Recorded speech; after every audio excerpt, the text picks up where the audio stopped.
Hey guys, and welcome to the most recent episode of State of the Division, AL West Edition. Typically, you are hearing from T. Wright and me, Kendall McKee, as we go through the AL West together. But T has had a little bit of some computer issues this week, so you're just going to hear straight from me. That means we're going to talk about the Rangers as much as I want this week.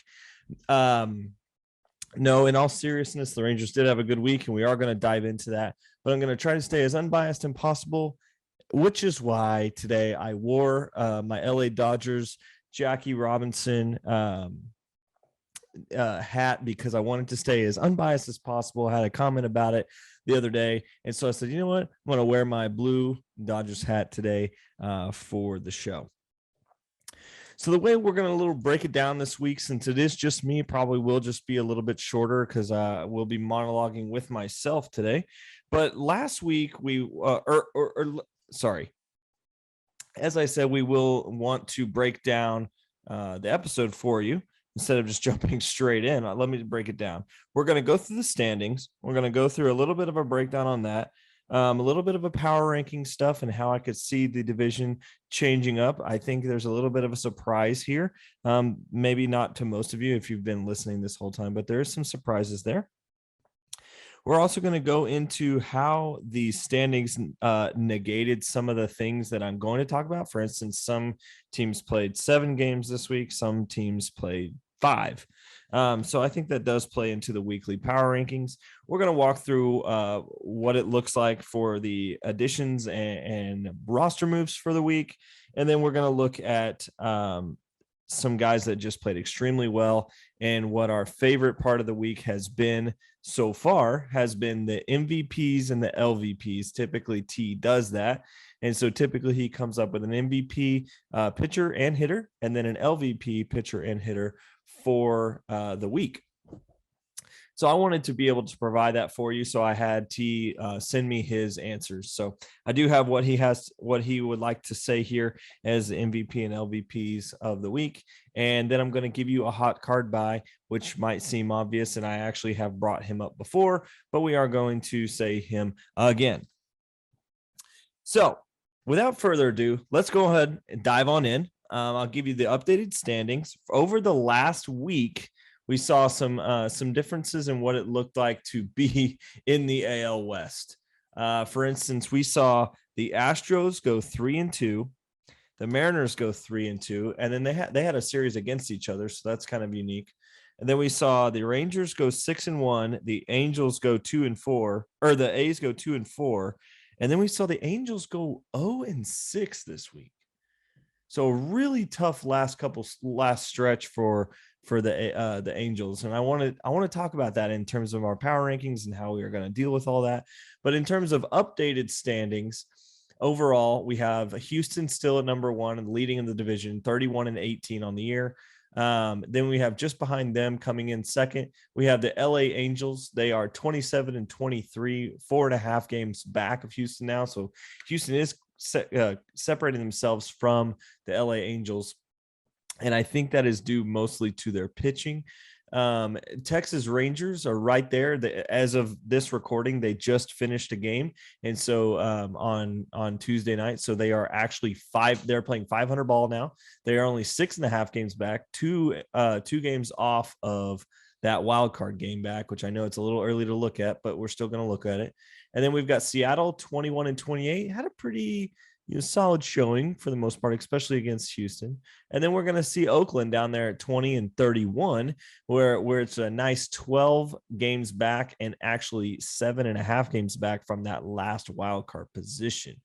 Some of the unique things about this week in this division is we saw that the Angels going 0-6 and still being at a positive 34 run differential on the year is pretty unique. If you look at their X-win loss, the X-win loss basically deals with win-loss record based on how much you've scored and how much you've scored against. And so in terms of that, an accurate record of that should be the Angels have a 29-21 record rather than 27-23. And then the Rangers have 1 extra win as well. The Mariners would have 3 extra wins, actually. Oakland is right on par with where they're at. And then Houston actually would have one less win based on their run differential. So just a little unique fact there in terms of how stats are playing out and how some games are getting blown out and some games are really tight ball. We've seen we've seen the Astros play really good in tight games, and I think that's probably what it means to go and you're having a -1 X win-loss record. So, but StatCast or sabermetrics and stuff and stats are all about baseball, but some purists out there just want to deal with the win-loss, and I do agree that that does have something to do with it. For instance, when a game is getting out of hand, you're also going to score more runs potentially if a guy's not paying attention or they're putting in the lesser guys in their bullpen. You potentially have the likelihood of scoring more, and I agree with that to some level. So it can't always be the exact mold. But in terms of my power rankings, last week I had Astros, Angels, Texas, Mariners, A's, just like it's kind of been for that couple of weeks. We've kind of seen a little bit of a in regards to Astros jumping the Angels and then Texas jumping Mariners that happened a couple of weeks ago. And then we were kind of pushing in a way where we weren't sure if the Mariners were going to end up going underneath the A's for the weekly power rankings. But I don't think we're going to see that. Actually, I know we're not going to see that because these are my power rankings. So if you are following along here, this week, I actually am going to do something that could be potentially controversial. I am a Rangers fan and I am trying to be not biased about this, but I'm actually going to swing here and say in the last 7 days, these are weekly power rankings.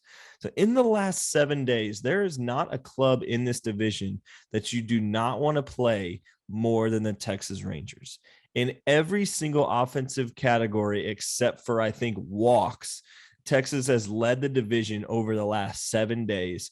And their pitching actually is coming around as well. Martin Perez has pitched phenomenally. Glenn Otto has pitched phenomenally. You're seeing guys fill in big roles. Taylor Hearn had an okay week, and like his starts can kind of get out of hand really quickly. Dane Dunning had a nice week. And so that bullpen, it seems to be coming with some sort of an identity to the plate. Matt Bush is continuing to be that cool story that he was from a couple of years ago.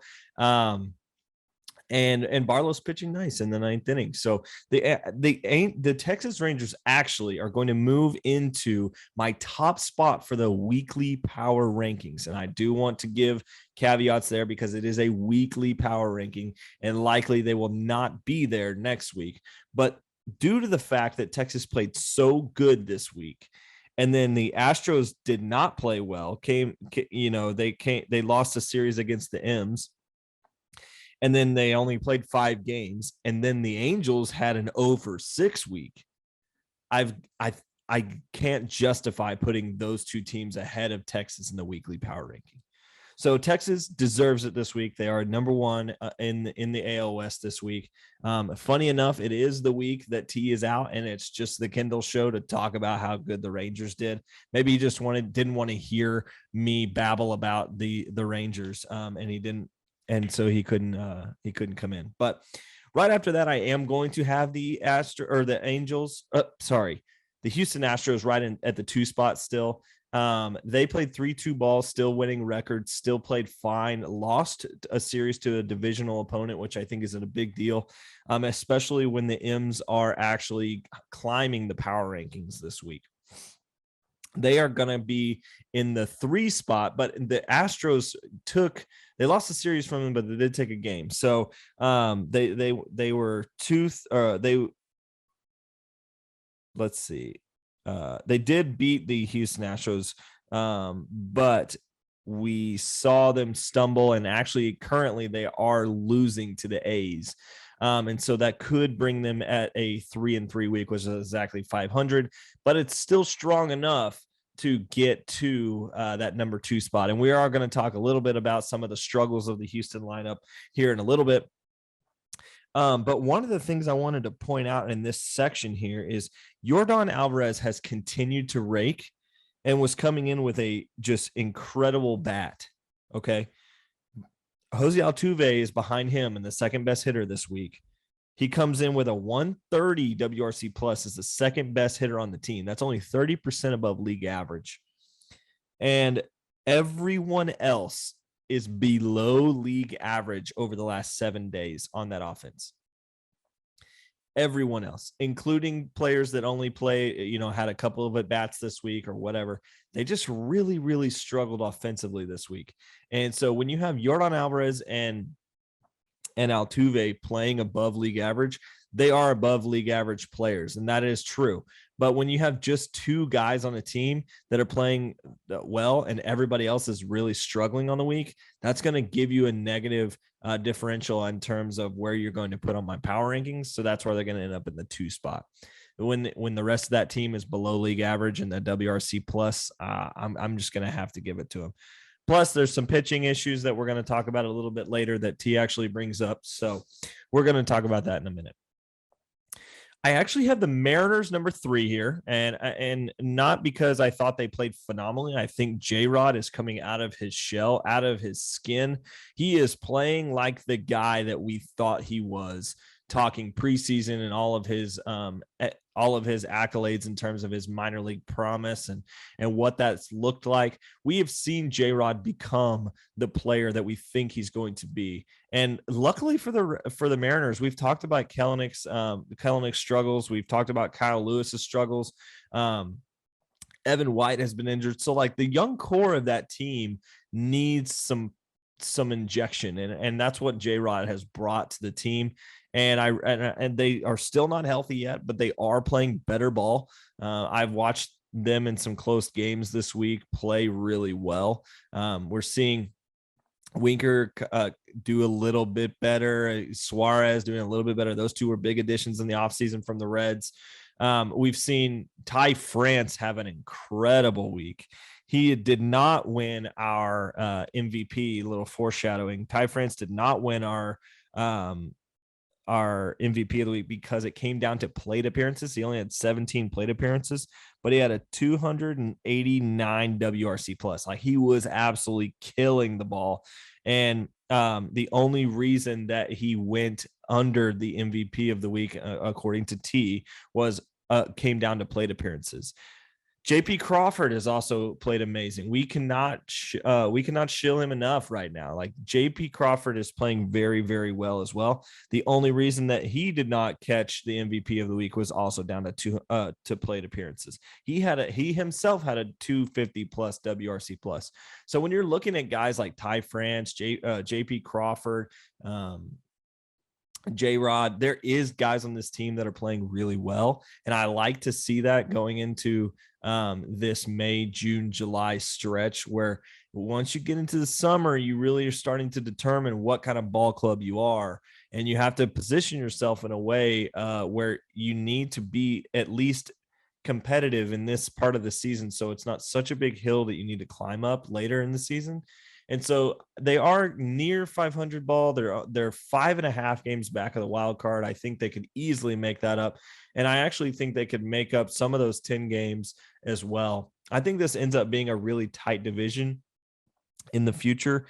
And with Texas playing the way they are, I thought they were going to be a distant fourth in this division. I think this is going to be a really close battle for second and third in this division. And I'm not sure who ends up being second, third, or fourth. Right now, it looks like Houston's going to take that top spot, but we'll see. The Angels are fourth on my list. I wanted to put them all the way at the bottom from an 0-6 week, but I just can't shade them that much going from second or potentially first to last in a matter of weeks. 0-6 on the week was really bad. Max Stassi, I brought him up last week or 2 weeks ago, and I said Max Stassi just coming off the injured list, and he was going to be a big addition to the club, and he was this week. He played really well. It's probably the best offensive performance we saw this week from an Angels player. And interesting enough, I know we talk about him every week, and it's hard not to even just bring him up, and I'm sure you're tired of hearing it, but Trout is having another Trout season. And when you look at we talked about in the JV chat this week how Byron Buxton is slumping, and everybody thought he had the potential to be a top 5 player. And then you look at Trout's career, and outside of injuries, he doesn't slump. The guy is just always consistently good. And I think him with Shohei being who he is, and Max Stassi coming on, Brandon Marsh, and all that team coming together. And you do have Joe Adell in the wings, who actually has the same amount of fantasy points as Joey Gallo at this part of the season. I think that says way more about Joey Gallo than it does about Joe Adell. But we want to be able to be in a spot later in the year where the Angels are really counting on all players, not just Trout and Ohtani. Plus, I really think they need some additions in their pitching. They really need to bring it together. We're seeing some struggles out there, and I think they make some additions in the offseason or in the trade deadline to really bring in some pitching help to help Syndergaard out there. He's got some arms. Like him and Ohtani can do really well in a series. But I think they're going to need one or two more arms potentially. And I think Martin Perez could be a good option there. Just going to leave that out there. I'm not going to say that that's where he's going to go, but I think if you're going to look in your own division, you might as well get a guy who's number one in baseball in ERA right now and killing it in terms of fly ball ratio and ground ball ratio. The guy gets double plays like nobody's business. He's super efficient. I think that could be a really good addition potentially in LA if the Rangers are willing to send him off to a division rival. But more importantly, I think that the thing of LA wanting to send a prospect to a division rival would be something that I think they might look at other options first. So we also saw that so that puts the A's at the back end of the line. Obviously, the A's were pretty bad. They played bad against Texas. Texas almost swept them in a 4-game series, which I think is even more impressive. And actually came down to a Jed Lowry walk-off to not get swept in 4 games. And that game was tough. They played that game really well. And I was talking about the Oakland A's to my dad after that series win, after the Rangers won the series. And I said, Oakland is really bad. But what's kind of fun to watch about them is they've got a lot of speed. So if they do get on the base paths, you have Laureano, Pache, you've got Tony Kemp. They just fly around the bases. And I think that's really intimidating as a player that you're coming into potentially. And I think maybe we're seeing that with this Houston series right now, where Oakland has nothing to lose. They get on base and they run like crazy. So because they have nothing to lose, if they do get on, they're just going to play their game, which their game is speed. And I think that can be really intimidating to pitchers. So don't be afraid. Don't be surprised if later in this year we see Oakland take some big wins from big clubs due to their speed being a real X factor in what they're providing. And so if you are going to say there's one thing that is good about the Oakland A's, is they're fun to watch necessarily in terms of their base running abilities. And I know that you've got to like really dig deep if that is what you're hanging your hat on here, but it is something. So, okay, so let's go into the MVPs and LVPs of the week. Then I'll talk about a card buy for the week, and we can kind of leave it at that. So T gave us some good research here with the MVPs and LVPs of the week. And so we'll start with his MVP. Is a guy that I wanted to talk about earlier, but I didn't, just due to the fact that I knew we were going to talk about him earlier.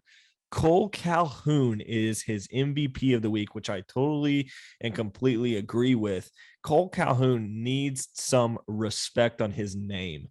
He has been tearing up this division in in 2 different uniforms at this point.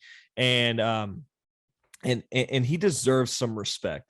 He's playing like a guy who's a veteran leading a young ball club, and he's really stepping up and playing great offensive ball. He's hitting 440, 481, 630 slash, 241 WRC plus. And like I said earlier, Ty France is better than that on the week in WRC plus, and so is JP Crawford. But they only had 17 plate appearances to Calhoun's 27 plate appearances. The guy is crushing the ball right now. You're seeing him hit big home runs. You're seeing him hit, and not even this week. I would say the month of May, we've got two players in the Rangers system. You've got Martin Perez and you've got Cole Calhoun that can fight for players of the month in the AL. And I think that's something that's extremely strange from a team that is just middle of the road. So Cole Calhoun deserves our props this week. I'm glad that T decided to do that and gave me something for me to talk about. He also wanted to say that Nate Lowe, Jordan, and Max Stassi also were in contention for MVP of the week. We kind of mentioned some of them. We didn't mention Nate Lowe because there's so many other Rangers that I could talk about at this point, but they all had great weeks.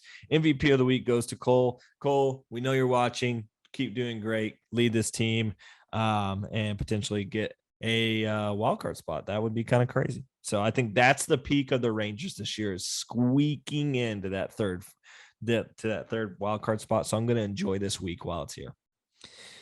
Our pitching MVP of the week actually also comes from the Texas Rangers. So obviously me and T were seeing the same things. I put them at a number one in our power rankings, and T has both the MVPs pitching and hitting coming from the Rangers club. We have Glenn Otto coming in as his MVP of the week in terms of his pitching. He had two starts this week that were against big clubs, LA Angels and Tampa Bay Rays, and he threw really well in both of them. Had just under or just even at a strikeout an inning, which is pretty good. Glenn Otto is like kind of Jekyll or Hyde when it comes to he's either really on or really off. And I think that's due to him trying to find command of his large spin rates. I do think we see Glenn Otto become a really, really nice player in the MLB. And he also is in that Joey Gallo trade from the Yankees to, we saw them get an absolute haul that at the time I was really upset with, but now I'm seeing Glenn Otto, Josh Smith. We are seeing just some incredible things from Ezekiel Duran. That trade is going to look even worse and worse and worse for the Yankees for a long time. So congratulations, Glenn Otto. I think Martin Perez could have been there, but I'm glad either way. I think Glenn is somebody that needs or deserves some respect, especially pitching against some big lineups with the LA Angels and the Tampa Bay Rays. In terms of our LVPs of the week, in spite of having a walk-off against the Rangers to not have a sweep, Jed Lowry is T's LVP of the week. Jed, we're sorry. We know you listen. We know you're a dedicated fan, but you got a 27.3 K percent, a 143, 182, 140 or 143 slash line. Yeah, -3 WRC plus. That means you are 103% lower than league average right now. Like, you just had a really, really, really tough week this week. And although the walk-off was nice, I'm sure for your demeanor and for your moxie, you really need to work on it, bud. I'm really we're struggling to see you with your double flap college helmet. Keep running, keep coming back around. We don't want you to do this 2 weeks in a row. Jed, we hope this is the last time we see you on this power ranking, and hopefully you can give it to some younger guys who are just coming up. But veterans in the LVP is not a good thing. Speaking of veterans in the LVP, we have one that is a very big shocker and leads us to some question marks. Our pitching LVP of the week is Verlander, according to T. Wright. He had two starts. Both of them were pretty terrible. He had about 300 batting average against balls in play against both of them. He has 6 innings pitched in his start against Seattle. He had 6 innings pitched, 30 bags given up, 10 hits, 6 runs, all earned runs, 4 of those being home runs and 6 Ks. And it leads me and T to wonder, is there something about these last 2 starts that Verlander's not telling us? Is there something? Is he hurt? Is he losing gas? Is he, trying to find some of his arm again? I know I read listened to an interview of him mid-game a couple of weeks ago where he was talking about how like his arm is it's like finding a new arm again. It's pitching in a new arm. And I hope that new arm is not giving him issues. And that's where we're seeing some stuff from Verlander. I haven't looked at velocity drop. I wonder if that's part of it. But, you just wonder later in his career, he's got 2 bad starts in a row, not necessarily against great pitching or hitting. You just wonder, is this it? And I don't think it is. I don't think it is. But you do get there mentally when you start seeing stuff like this. So, Jared, we know you're watching. Shout out to you and the fam. Hope you're doing well. But we need you to step it up, Verlander. I literally do not want to hear your brother talk about it one more time. So, all that to say, our buy of the week in terms of a card is a guy that I've brought up before. I think he is not a guy who's going to have a large ceiling. I think he's going to have a high floor, though. I could see him being like a B grade version of Ian Kinsler, but maybe a little more defensive versatility. But I see Josh Smith having a great week so far. He's hit really well. He's had really competitive at bats. He's playing in the field really well, and it's a guy that deserved a call up. So Josh Smith, another guy in that Gallo trade. We love him. He came up for Brad Killer Miller going on the IL, but I think Josh Smith is here to stay. I would say that he fights more for that role with Andy Ibanez more than he does with Brad Miller. And I see Josh Smith's cards getting more and more valuable as he gets more and more recognition on the week. Okay, guys, that's the AL West. Oh, sorry, I went a little bit long on this one, but I wanted to be able to give you all the information, and having just me bring you the information will only be this week. We'll have T back next week, and we'll see you soon.